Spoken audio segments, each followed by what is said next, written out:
Bonjour, aujourd'hui je voudrais vous partager une étude de cas en Ayurveda qui a été développée sur 4 mois avec un groupe de mes élèves de la formation de nutrition.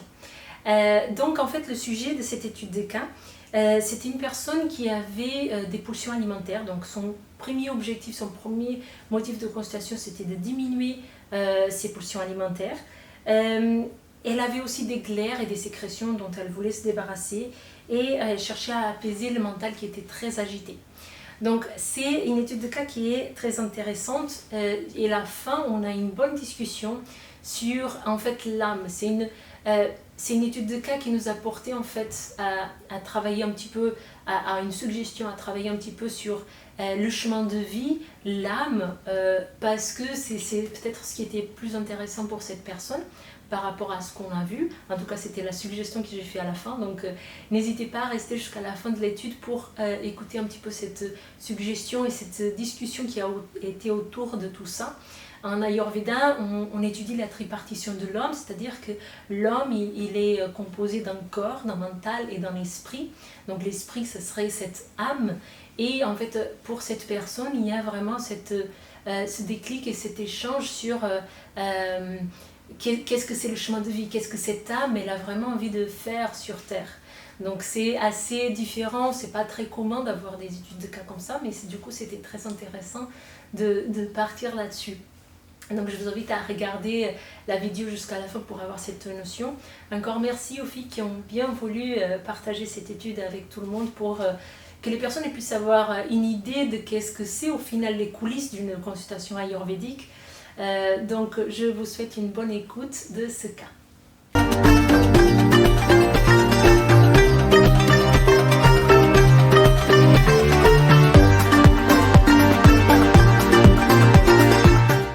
On commence. Donc, la consultation a eu lieu le 20 avril à 20h. C'est une femme de 50 ans, 1m60, 62 kg, les yeux bleus, pénétrants pour le regard, les cheveux châtains clairs.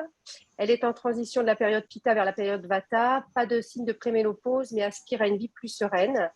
Pas de traitement en cours, de problèmes de santé, d'allergie ni maladie connue. Fait parfois en automédication des cures de compléments alimentaires. A fumé de 18 à 38 ans, arrêté du jour au lendemain.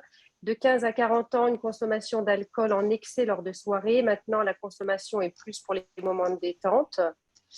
Elle a une dépendance mentale à la nourriture, mangeuse émotionnelle en période de stress, d'ennui, a toujours grignoté, même dans les moments où elle se sent bien. Une attirance pour le sucré. Elle est mariée depuis 30 ans, 2 enfants, très proche de sa famille, parents, neveux, nièces, sœurs. Elle a une relation fusionnelle avec sa maman dont elle aimerait se libérer, mais ressent de la culpabilité. Un de ses 2 enfants vit à l'étranger. L'éloignement est difficile à vivre pour elle. De taille moyenne, articulation saillante qui craque, prend et perd du poids facilement. Aujourd'hui, a plus de mal et stocke du gras. Dents régulières, jaunes, langue aussi large que les dents, les cheveux fins, beaucoup de cheveux blancs, grains de beauté, peau fine, mains symétriques et veines très visibles. Donc, la première hypothèse de Prakriti aurait été pour Pitta. Le motif de la consultation, donc elle consulte parce qu'elle aimerait avoir une relation normale avec son alimentation, stopper ses pulsions et grignotages, parce qu'elle se sent également encombrée par des glaires et des sécrétions bronchiques, et également pour apaiser son mental qui est trop agité. Donc, elle est née à terme, voix basse. La maman a une période de stress durant la grossesse à cause d'une rubéole de ses 2 enfants. Son enfance était plutôt joyeuse, facile, sans problème. Là, toujours un problème avec sa maman qui avait du mal à la laisser partir, en voyage par exemple, et une constipation chronique dès l'âge de 6 ans. Adolescente, beaucoup de copains, copines, bon relationnel, plutôt meneuse, positive, pas de crise d'adolescence. Et à 12 ans, les premiers complexes par rapport à son corps. Elle mangeait peu devant les autres, elle se rattrapait en cachette. Pas de surpoids au départ, pourtant, mais un complexe plutôt d'ordre social. Et apparition de son premier bouton d'herpès. 14 ans, musculation intensive. Elle a très vite pris du muscle. Elle a arrêté donc rapidement. Et à 15 ans, un accident de ski avec une rupture partielle des croisés, élongation des ligaments internes. Première grossesse, 21 ans, elle a pris 30 kilos, 25 ans, opération des varices, jambe gauche. Deuxième grossesse, 29 ans, a pris 30 kilos également. À 38 ans, première douleur cervicale, début d'arthrose. À 40 ans, ponction sein droit de microcalcification bénigne. Et du coup, ils ont découvert qu'il y avait des kystes dans les 2 autres seins, mais des kystes bénins. 44 ans, première manifestation d'une réaction de type asthmatique survenant à l'effort. Et parfois, quand elle boit de l'alcool, elle a alors une toux d'irritation productive avec un mucus fluide et des démangeaisons sous le cou, le menton et le long de la gorge. Hystérectomie à 47 ans à cause de fibromes et à 49 ans, première apparition de brûlure d'estomac après un repas trop gras. Voilà. Historique géographique, donc elle vient de l'Est, elle a déménagé avec ses parents dans le Sud.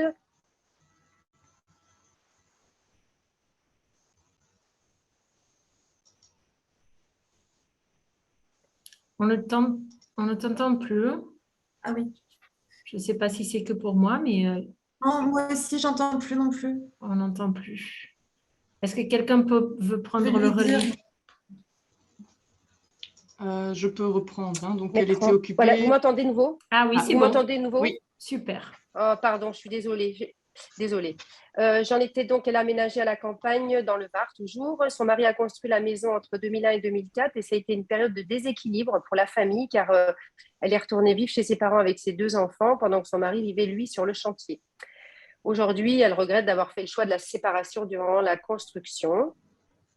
Son parcours professionnel, elle quitte l'école à 20 ans, élève moyenne irrégulière, mais bon relationnel parce qu'elle était très appréciée parce qu'elle avait un bon relationnel.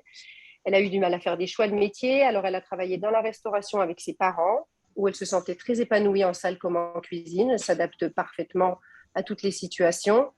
À 24 ans, elle a repris une formation d'agent de voyage pour avoir des horaires plus stables.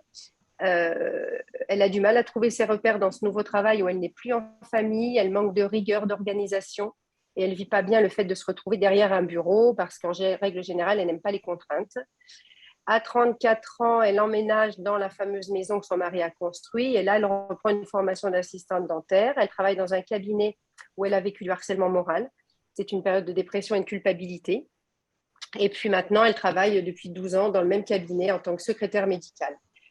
L'environnement de travail est froid, blanc, bruyant, stressant. Elle fait beaucoup de tâches en même temps, sans cesse interrompue. Elle est assise toujours et elle ressent de la lourdeur et a besoin de se dépenser.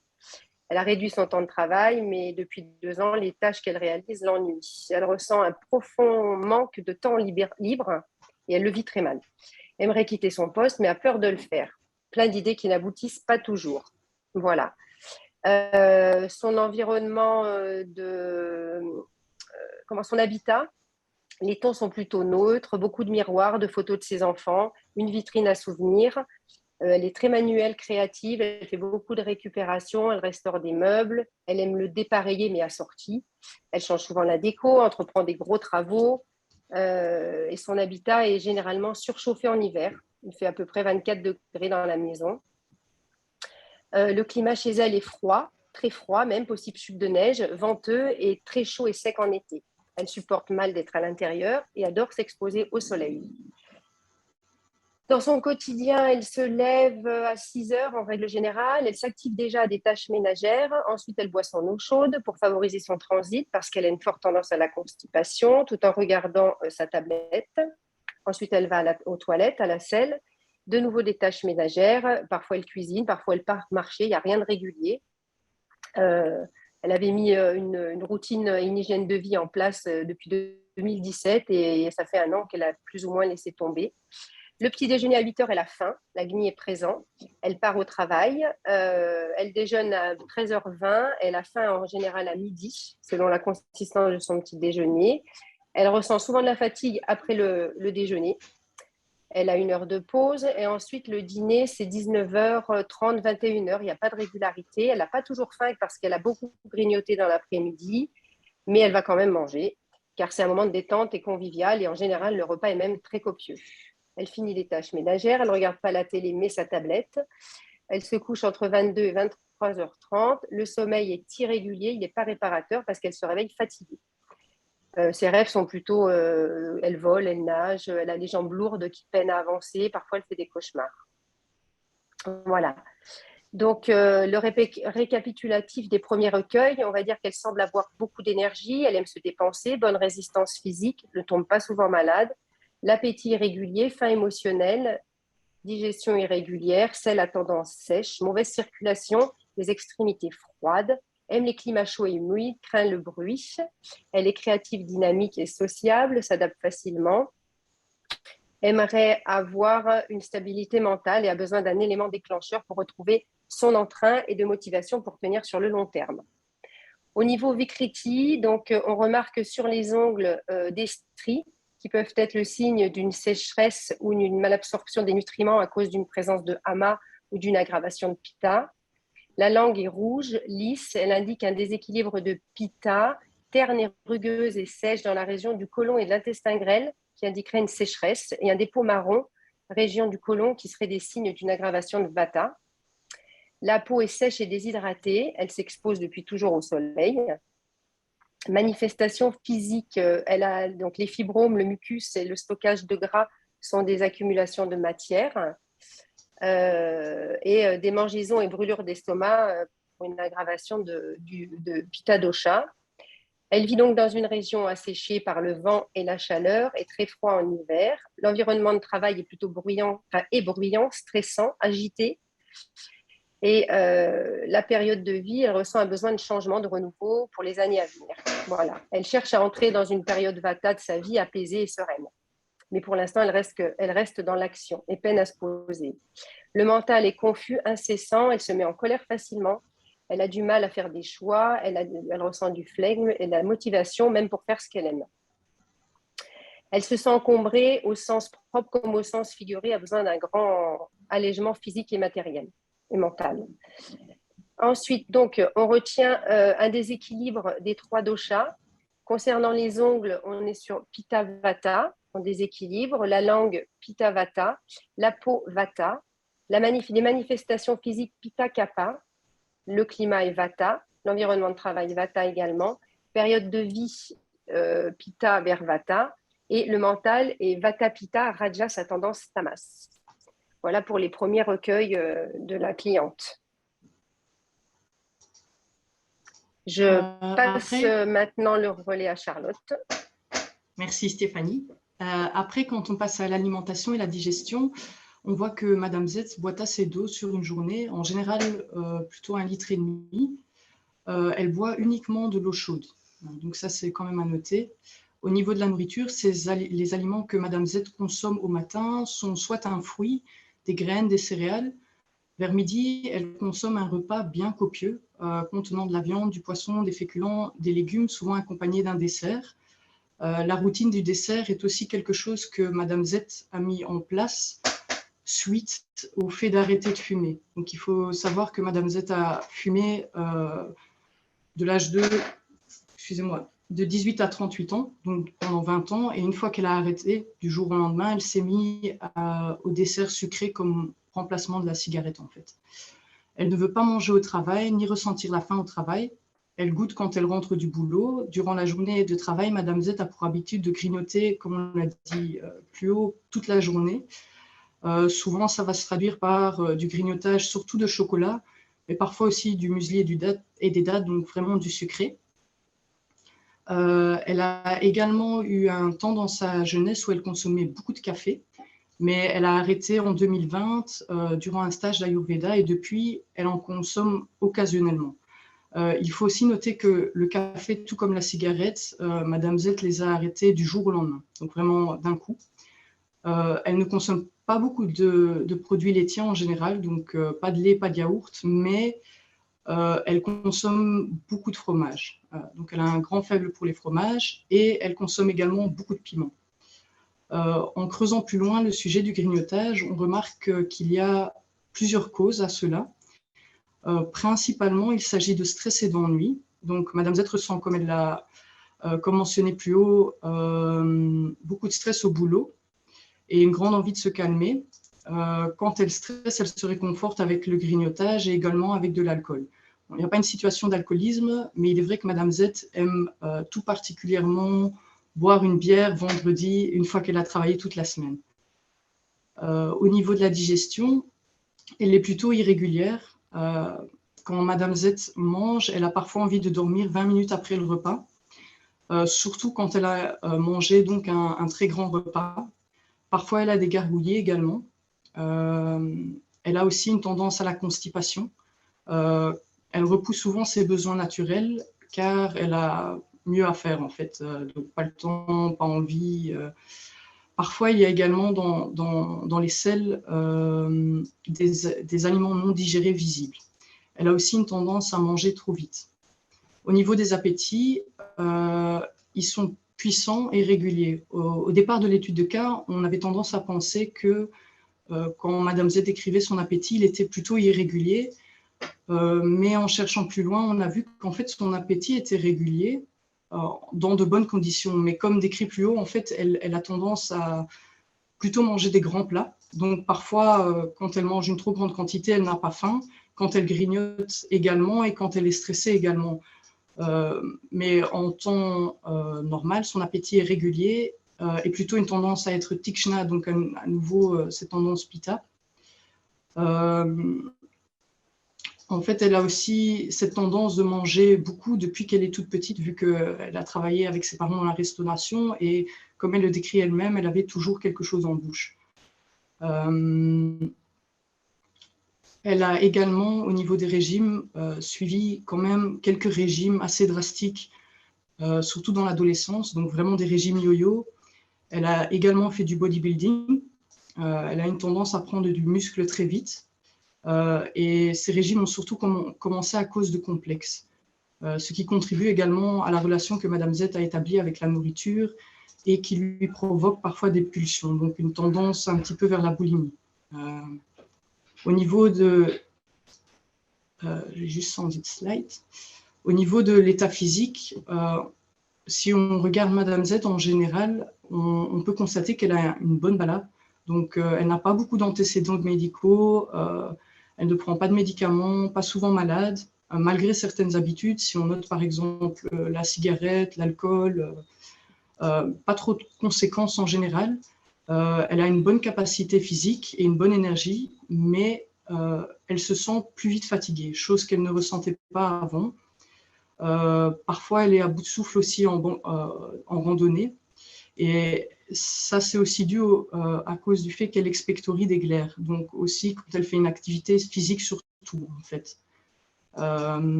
Donc, ce ressentiment de fatigue, nous, on l'a surtout attribué à de l'accumulation d'amas. Au niveau de l'activité physique, Madame Z a souvent pratiqué du sport, de la marche, elle a fait du bodybuilding. Elle aime bouger, elle se sent bien quand elle pratique du sport.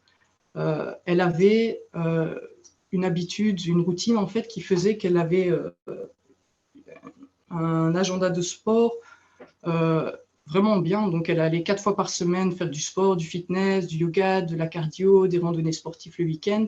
Elle se sentait vraiment épanouie, équilibrée, bien dans sa peau et dans son mental. Donc on voit presque une tendance sadhvique. On dirait c'était dans le Rajas sadhvik jusqu'à en fait la période Covid. Donc quand la période Covid est venue, Madame Z a eu pour conséquence que toutes ses activités se sont arrêtées. Et maintenant, quand elle rentre chez elle, elle se sent devenir plus casanière. Donc, elle n'a plus l'énergie pour faire le yoga, plus d'énergie pour faire le sport. Et elle a beaucoup de mal à reprendre ce rythme qu'elle essaie vraiment de retrouver. Donc, on voit quand même une bonne tendance tamasique, plutôt rajas tamas. Elle a commencé à prendre du poids, à perdre du muscle aussi. Et elle aspire vraiment à retrouver ce rythme qu'elle avait avant. Au niveau de la température, elle ressent parfois un froid intérieur, surtout en hiver, mais ça peut lui arriver aussi dans d'autres saisons, et elle a les extrémités froides en hiver. Donc là, on voit vraiment que la température peut être liée à Vata dosha. Le sommeil, comme décrit plus haut, il est irrégulier aussi, donc cette tendance rajas qui est là, le sommeil agité, et la fatigue au matin, qui est liée à plusieurs choses, mais la congestion, qui peut être liée aussi au fait qu'effectivement, elle ne dort pas bien à cause des rêves agités, mais aussi cette tendance tamasique. Le cycle menstruel, elle a des règles douloureuses et abondantes, le sang plutôt clair et parfois des caillots de sang de couleur foncée. Charlotte, je Ceci suis avant désolée. Charlotte, il faut aller un peu plus vite. Pour la présentation, vous êtes 5 à présenter et vous avez déjà dépassé le temps, ok? Ok, je vais peut-être alors directement aller vers le Nidhanam Samprapti, du coup. Du coup, nous pensons que les pulsions de Madame Z sont surtout liées à du stress. Donc un vague à l'âme, un vide qu'elle essaie de combler peut-être. Et donc nous essayons nous attribuons ça aussi, pardon, donc le stress, nous l'attribuons à plusieurs choses. Donc il y a des causes physiques et des causes psychiques de ces pulsions. Les causes physiques seraient déjà le fait qu'elle ait eu toujours une tendance vraiment vata, donc la constipation qu'elle a déjà depuis jeune âge, son déménagement aussi, donc d'une face, un endroit qui est plutôt humide vers un endroit qui est plutôt sec avec beaucoup de vent, la chaleur, la restauration, son environnement de travail, la situation Covid qui a changé, le fait qu'elle veut se reconvertir, ça c'est plutôt des causes mentales. Mais les causes physiques, ils sont ici, donc le fait de ces régimes yo-yo, la boulimie, tout ça sont des causes qui peuvent lier à ces pulsions. Au niveau physique, nous pensons donc qu'il y a une aggravation de Vata Dosha qui est à la base du fait que Madame Z ait des pulsions et que ce Vata Dosha a plus tard aussi engendré une aggravation de Pitta Dosha qui a aussi été fort présente lorsqu'elle fumait et qu'elle buvait de l'alcool. Il faut noter qu'au niveau psychologique, elle est moins en colère qu'il y a par exemple 10 ans. Donc elle note bien que le fait d'avoir arrêté de fumer ait quand même eu une influence sur l'aggravation de Pitta Dosha. Après l'aggravation de Kapha Dosha, nous le notons parce qu'il y a du mucus dans les selles et qu'également elle a des glaires, donc une congestion générale ORL. Au niveau de la Samprapti, nous pensons que nous sommes plutôt au niveau stade 3 et 4 parce que certains symptômes sont aléatoires et irréguliers, comme par exemple les douleurs articulaires et les brûlures d'estomac qu'elle ressent aussi, surtout après avoir consommé certains aliments. D'autres sont localisés au stade 4, comme par exemple l'arthrose des cervicales, les fibromes et la congestion. L'arthrose qui est aussi clairement due à aggravation Vata Dosha. Si nous allons vers les conseils, donc le but thérapeutique avec le client, Madame Z est venue vers nous donc pour 3 choses: le stress, donc son état mental qui devait être apaisé, mais également les glaires et ses pulsions de nourriture surtout. Après, si on regarde pour nous, en tant que nutritionnistes, les priorités seraient d'équilibrer Vata et de diminuer Ama. Après, évidemment, avec les buts du patient en compte, nous avons décidé d'aller pour une thérapie plutôt Lingana, histoire de diminuer, histoire de diminuer les glaires, le mucus, etc. Par contre, il faut bien noter que comme elle a une tendance à la boulimie et parfois prendre des repas qui sont trop légers, les repas doivent être bien nourrissants. Donc, pas par exemple une thérapie Lingana avec du jeûne, en tout cas pas directement quelconque. Les conseils les plus pertinents que nous avons mis en place sont donc de surtout adapter la quantité de son assiette, parce qu'elle a tendance à manger des grandes quantités. Nous avons également mis en place de recommander un test pour les allergies. Pourquoi? Parce que son fils ressent parfois les mêmes symptômes qu'elle au niveau de ce qui est le grattage, en fait. Parfois, elle a des endroits qui lui grattent, donc ça pourrait être une aggravation Pitta Dosha, mais peut-être qu'il y a également une allergie présente aux acariens peut-être. Également une prise de sang pour regarder l'inflammation en général, puis arrêter de manger les produits laitiers, surtout le fromage dans son cas. Ça pourrait directement avoir un impact sur la diminution des glaires et diminuer Kapha. Ensuite, privilégier des fruits en guise d'encas. Plutôt des fruits à tendance salvique, peut-être des avocats, des dattes. Et ensuite, garder un journal. On a parlé avec Madame Z, mais garder un journal sur une période d'1 mois est quelque chose qu'elle ne se sent pas capable de faire. Donc, l'idée serait de garder un journal vraiment sur le grignotage, où elle note comment elle se sent, qu'est-ce qu'elle grignote pendant 1 semaine. Et quand elle revient dans 3-4 semaines, en fait, vraiment regarder qu'est-ce que ce grignotage fait. Parce qu'à terme, il faudrait l'arrêter, en fait. On aimerait également instaurer le kichari, le ghee. Ensuite, si elle n'arrive pas à se remettre au yoga, introduire la méditation. Donc, méditer pendant 15-20 minutes, si possible, par jour, pour essayer d'apaiser son stress, et ça va également diminuer Vata Dosha. Voilà, je pense que de mon côté, j'ai tout dit. Est-ce que Stéphanie, il y a quelque chose à ajouter? Non, on a fait le tour là, de tout ce qu'on avait vu par rapport à la thérapie à mettre en place. Ce qu'il y a, c'est que quand on dit une thérapie Lingana, alors elle mange consistant, mais elle mange beaucoup, mais pas consistant forcément, c'est-à-dire que ça ne lui tient pas suffisamment au corps, et elle dit ressentir vraiment la faim plus rapidement, quoi. Et il s'avère que quand elle mange des fruits le matin, au petit déjeuner, ça lui tient peut-être 20 minutes, enfin 1 heure, et au bout d'1 heure, elle a faim de nouveau. Donc, vraiment, essayer de trouver une alimentation qui soit plus nourrissante, Donc, plus onctueuse. comment est-ce que je passe aux questions du coup? Comment est-ce que vous Ouais, avez fait ça, Stéphanie? Comment est-ce qu'on a fait quoi exactement? Donc, l'idée, c'est d'avoir une alimentation qui est plus consistante. Ce que Oui, tu viens de dire. plus onctueuse. Ok. Donc, une alimentation plus onctueuse. L'idée, c'était justement qu'elle ne soit pas tentée d'avoir une pulsion de grignotage au bout de quelques heures, même si elle est émotionnelle. Il se peut qu'avec une alimentation plus onctueuse, plus nourrissante, pas forcément plus lourde à digérer, mais plus longue à digérer, elle ne ressente pas cette pulsion, ce Et besoin de manger encore. comment est-ce que vous avez présenté ça à la dame? Qu'est-ce que vous est-ce que avez je, proposé concrètement?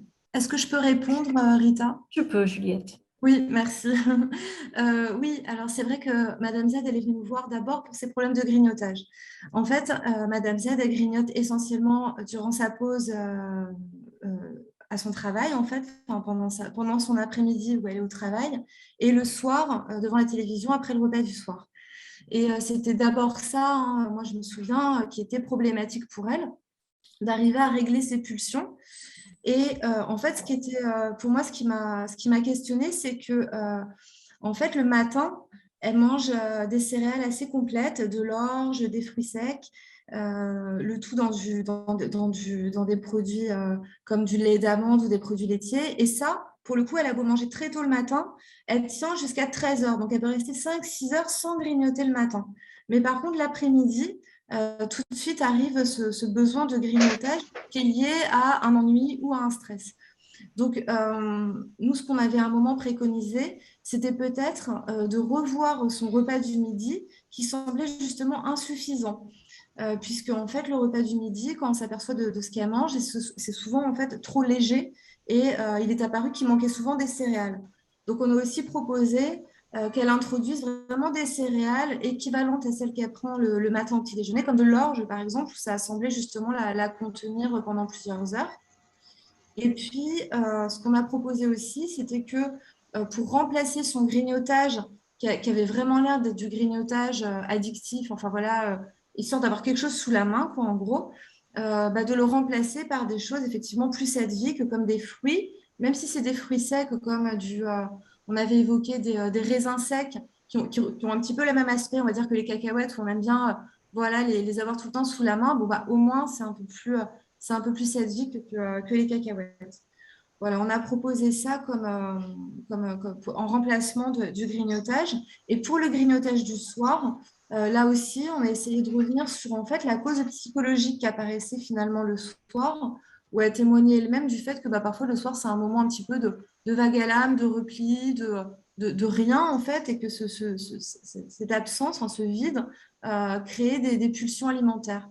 Et donc, du coup, on a essayé là aussi de mettre en place, par un grignotage, on va dire, sadvique, Parce que moi, mon idée, c'était quand même de ne pas complètement arrêter les grignotages dans la mesure où Madame Z avait vraiment, d'après nos analyses, un tempérament Vata qui pouvait passer voilà, du très haut à du très bas. Elle a eu des excès, elle a fait des régimes à répétition, elle a fait du bodybuilding.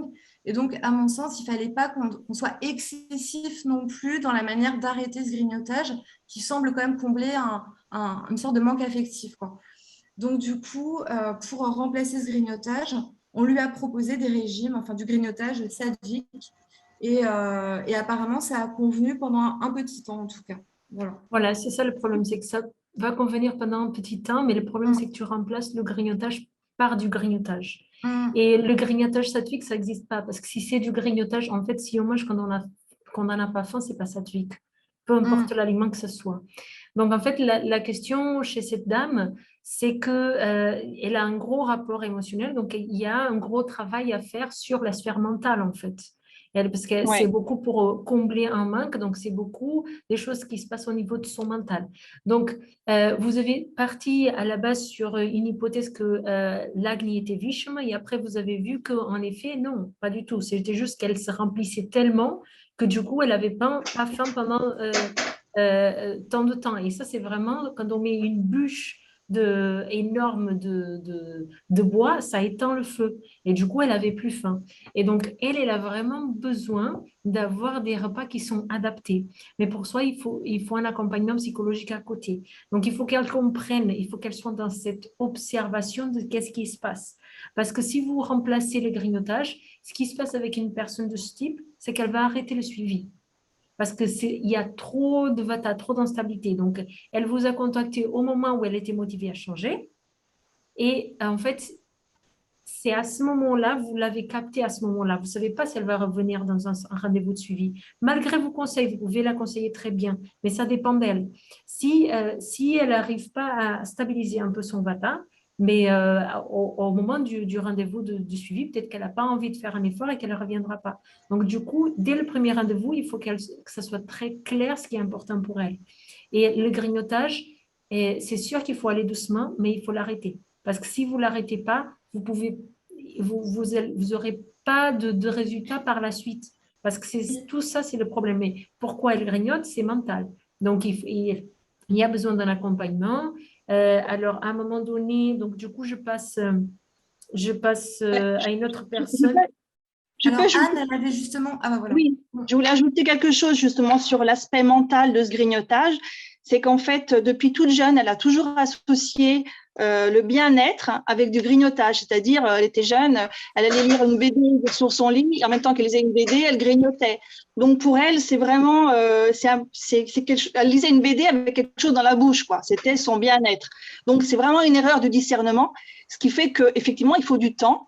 Et bon, l'idée, c'est effectivement de faire faire un journal alimentaire pour qu'elle puisse noter les suites de son grignotage, comment elle se sent mentalement et physiquement, et de là qu'elle en tire les conclusions, parce qu'il n'y a qu'elle qui peut se rendre compte de l'effet de son grignotage. Mais du coup, elle n'a pas bien réagi. Elle n'a pas bien réagi à votre proposition. Elle n'a pas voulu faire son journal. Elle a voulu faire le journal, mais sur une période d'une semaine, mais pas une période d'un mois. Attendez, on va essayer d'organiser. Je vais faire question personne par personne, parce que sinon, ça ne sort pas. Donc, on est sur Anne. Ouais. Anne. Du coup, elle n'a pas bien vécu le fait que vous lui avez demandé de faire un journal alimentaire. Du coup, il y a une des suggestions, c'était si elle n'arrive pas à faire du yoga, faire de la méditation. À ton avis, Anne, qu'est-ce que ça va donner chez cette dame? La méditation, déjà, il faut alors, ça serait bien. En théorie, ça serait bien. Tout ce qui permet d'apaiser Vata au niveau hygiène de vie, méditation, respiration, etc. Il faudra voir si elle pourra le faire, si elle retrouvera l'énergie pour le faire. Elle n'a pas réussi à mettre en place un journal alimentaire. Donc, je trouve très dur qu'elle arrive à mettre en place la méditation. Parce que la question, c'était, je crois que c'était… je ne sais plus si c'était Stéphanie qui a dit ça, mais la question, c'est si elle n'arrive pas à faire du yoga, donc j'imagine, parce que dans le yoga, on peut comprendre tout et n'importe quoi, donc je pense que dans votre compréhension, il y a quand même des asanas, du mouvement. Donc, si elle n'arrive pas à faire du yoga, on la met à faire de la méditation. Mais si elle n'arrive même pas à calmer le mental par le corps, de s'asseoir et méditer, elle ne va pas réussir. Donc, vous avez le besoin de trouver quel est le moyen de discuter avec cette personne pour qu'elle puisse mettre en place les conseils que vous lui donnez. Parce que de dire, en fait, c'est un cas qui est compliqué. C'est compliqué, mais ça passe beaucoup par le mental. Et dans cette formation, on est allé plus sur la nutrition, donc c'est sûr qu'il vous manque ces choses-là. Mais c'est dans la discussion de comment... En fait, elle a besoin de s'observer. C'est ça la question. En fait, il faut que ça vienne d'elle et pas que ça vienne de l'extérieur. Et c'est quelqu'un qui attend toujours que ça vienne de l'extérieur. Donc, c'est compliqué. Alors, je vais poser une question à Stéphanie, parce que du coup, tout à l'heure, elle n'a pas pu répondre. Stéphanie, tu es toujours là ou pas? Oui, je suis là. Alors, Stéphanie, du coup, dans ta présentation, est-ce que tu te rappelles, là, c'était au tout début de la formation, les 4 Purusharthas? C'est bon? Dharma, Artha, Kama et Sukha. Et Moksha, pardon. Dharma. Tu te rappelles ce que c'est? Oui. Ok. Donc, à ton avis, où cette dame, elle en est de la réalisation de son dharma?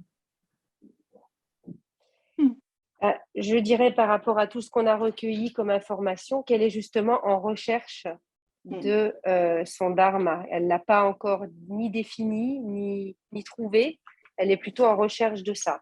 Et elle est réellement dans cette période de sa vie où elle a l'air de tendre vers justement quel est son but de vie. Ok.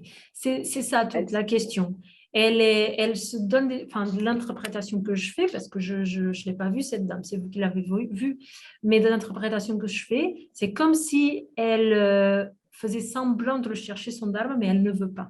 Comme elle ne veut pas faire le journal alimentaire quand vous lui demandez, comme elle ne veut pas quitter son travail alors qu'elle sait que c'est ça qu'elle doit faire, et comme tout un tas de choses chez cette dame. Donc, en fait, la question chez cette dame, au-delà de l'alimentaire, c'est beaucoup le mental, et le mental spécifiquement, c'est le problème, et ça c'est un cas unique parmi tout ce qu'on a vu là, je pense. Le problème de cette dame, c'est son dharma. Donc c'est un problème de l'âme. C'est un problème d'une âme qui n'est pas réalisée. Donc qui va forcément donner des problèmes au niveau du mental, au niveau du physique, par conséquence. Mais c'est parce qu'elle n'est pas du tout alignée avec ses élans, avec ses envies. Ok, dans mon interprétation, bien sûr. Hein, après, il faut voir. Donc, gros travail à faire avec cette dame. Et comment on fait ce travail? Donc, du coup, c'est des choses qu'on n'a pas abordées en détail dans cette formation. Il y a une formation en psychologie ayurvédique qui va venir pour combler ce manque. Là, on était vraiment sur la nutrition. Mais comment est-ce qu'on va faire ça? On va faire que cette personne, elle se pose les bonnes questions. Donc, par exemple, de le faire des exercices sur qu'est-ce qu'elle aime faire dans la vie, qu'est-ce qui est vraiment important pour elle. Et faire des post-it, faire des mind maps, des choses comme ça qui le permettent de clarifier les questions pour elle. Donc, c'est un cas qui est très intéressant. Donc, je vous invite tout à aller le voir par la suite. Il sera sur la plateforme Teach Easy. Donc, c'est un cas qui est très intéressant et qui est assez différent de tous les autres. Dans cette spécificité-là, c'est que c'est un problème d'âme à la base, dans mon interprétation, bien sûr. Alors, donc, je crois que tout le monde a parlé. Ah non, Fadoua, tu n'as pas parlé. Oui, moi j'ai une petite question. Est-ce que le fait si on équilibre Vata, est-ce que ça va l'aider à mieux se poser les bonnes questions? C'est possible. C'est possible parce qu'à partir du moment qu'il y a trop d'irrégularités, tu entends quoi? Qu'est-ce que tu entends par apaiser le Vata? Apaiser le Vata parce que quand on voit le profil en global, on voit beaucoup des choses qui ne sont pas régulières. Des fois, elle faisait du sport à un certain moment, après elle a arrêté. Pour le fait, des fois, elle commence des régimes, après elle arrête. Plein de trucs comme ça. Ça veut dire, on se dit peut-être le fait d'apaiser Vata, ça va lui donner plus la possibilité de voir plus clair au niveau mental. Oui. En fait, à partir du moment qu'on lui donne de la régularité, et c'est ça que du coup vous avez manqué dans votre étude de cas, parce que vous avez voulu garder ce grignotage. Et je comprends pourquoi, parce que je vous dis toujours d'aller très doucement, très doucement, très doucement. Exactement. Voilà, donc je comprends pourquoi vous avez fait ça. Mais du coup, si vous n'arrêtez pas le grignotage, vous n'arrêtez pas les régularités. Donc, vous n'apaisez pas le vata. Qu'est-ce qui se Oui, passe et avec... Oui. oui, on a eu peur parce que le fait qu'elle a arrêté la cigarette, elle a arrêté le café du jour au lendemain, elle a cherché à faire d'autres choses. Ça veut dire si on arrête directement le grignotage, elle va chercher d'autres trucs. C'est pour Tout à ça qu'on fait. s'est dit, il faut partir étape par étape. Et le fait qu'elle va voir le changement, elle aussi, elle va être plus motivée à revenir nous voir et à faire d'autres pas. Tout à fait. C'est là où ce cas-là, c'est une boule de neige. Et sans la psychologie ayurvédique que vous n'aviez pas dans cette formation, vous n'arrivez pas vraiment à le résoudre. Parce qu'elle a besoin de s'observer. Elle a besoin de s'observer, ça ne peut pas venir de l'extérieur. Mais pour répondre à ta question, donc si on apaise le vata, qu'est-ce qui se passe? Donc il y a plus de régularité dans la vie, dans son quotidien. Ça va avoir un impact sur Rajas. Donc moins de dispersion. S'il y a moins de dispersion, il y a plus de clarté, il y a plus de sattva. Donc, si on apaise rajas et tamas, on découvre sattva. Et plus on a ce mental qui est pur, plus il est proche de sattva, plus il peut voir clairement quels sont les buts de la vie, entre autres les 4 purusharthas, et plus elle peut s'aligner avec son chemin de vie. Donc, tout à fait, ça passe par un équilibre, en fait. Donc, quand c'est une boule de neige comme ça, en fait, on a différents outils qui vont nous permettre d'aller un petit peu au cerne de la question sans la brusquer trop rapidement. Une chose que vous aurez pu faire pour les grignotages, ce serait de l'eau chaude. Donc, parce que de remplacer par les raisins secs ou du grignotage sattvique, comme vous disiez, ça reste du grignotage, donc ça reste une digestion qui va alourdir, etc. L'eau chaude, elle va apaiser le vata. Maintenant, voilà, je pense que pour ce cas-là, il faudrait beaucoup d'observation.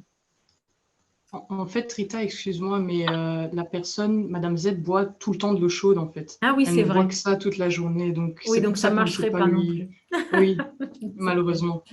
C'est vrai, c'est vrai. Oui, donc oui, c'est vraiment un cas. Et puis, elle ne veut pas se faire accompagner, c'est ça? Elle ne veut pas se faire accompagner par personne en plus. Si, elle veut se faire accompagner.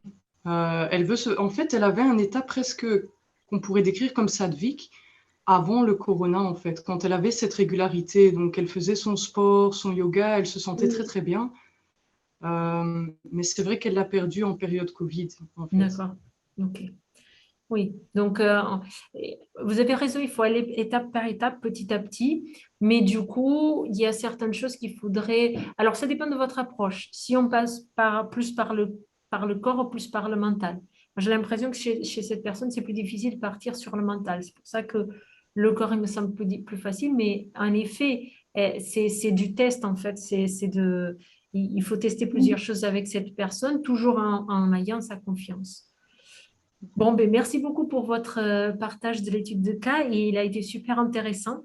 C'est des cas qui sont très, très durs à résoudre parce que justement, ça touche les besoins ultimes de la personne, les buts ultimes de la personne dans cette vie. Donc, ce n'est pas évident de les accompagner, mais c'est possible. J'espère que cette vidéo vous a plu. N'hésitez pas à me poster dans les commentaires ce que vous avez pensé. Est-ce que c'est un type de vidéo qui vous plaît ou au contraire, c'est pas du tout adapté à ce que vous recherchez ici sur la chaîne pour que je sache un petit peu quels sont les types de contenus que je dois vous proposer en fait. Voilà, si vous avez des questions, des commentaires, n'hésitez pas à les mettre dans les commentaires. Et dans le descriptif, vous avez le lien sur l'école, donc si vous avez envie d'avoir plus d'informations sur l'école. Je vous souhaite une très bonne journée et je vous dis à la prochaine vidéo.